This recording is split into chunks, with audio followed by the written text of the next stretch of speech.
Казвам се Мария, казвам се Яна, казвам се Мартин, Ива, Милена, Силвия и така нататък. Всъщност няма значение как се казвам. Не е важна и биографията ми, защото сме прекалено много, за да разкажем всички своите истории. Аз съм просто един глас, този на българските студенти, които избраха да не учат в България. Помня колко труден беше изборът – да бъда или да не бъда от дома. Това беше въпросът.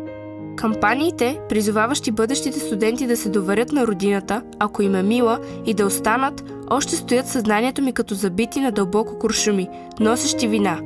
В същото време, докато вървяха тези кампании, четях репортажи за пропуските в образователната ни система, слушах свои приятели студенти да се оплакват от липсата на добри условия и методи в наши университети. И учех.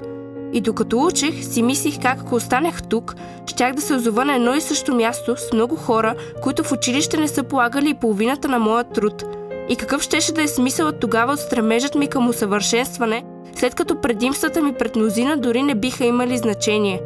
И най-вероятно ще си кажете, че имаме университети с традиции, престиж и високи изисквания за прием. Така е, но не е задължително да предлагат моята специалност, нито пък тя да е развита колкото в някой по-модерен западен университет, използващ актуални методи. Искам да постигна най-доброто, на което съм способна, и знаех, че тук ще ми е по-трудно да го направя, затова избрах да напусна дома си, за да последвам амбицията. Направих го, за да ми е трудно, но това да ми помогне да стана човек. Един от онези човеци, които отдавна вече ги няма, но още помним и споменаваме заради делата им.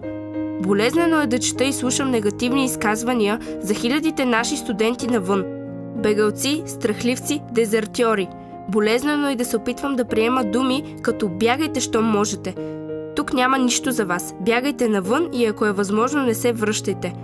Болезнено е да мисля за това всеки ден, но чуйте какво имам да кажа. Аз не съм беглец. Просто пътят, който избрах за своето развитие, минава през различни географски ширини. Не съм страхливец. Иска се двойна доза кураж, за да напуснеш пределите на своето и да навлезеш в чуждото и непознато, съвсем сам, далеч от всички, които обичаш. Не съм дезертьор. Толкова сме съсредоточени в това да осигуряваме по-добро бъдеще за децата си, а пропускаме да осъзнаем, че е нужно да осигурим по-добри деца за бъдещето. Аз, заедно с всички млади, съм връзката между настоящето и бъдещето и определям дали то ще е светло или тъмно. Аз искам да запаля огъня в себе си и да го донеса тук, щом се върна. А дори да не се върна, никога няма да бъда нещо друго, освен дете на родината си.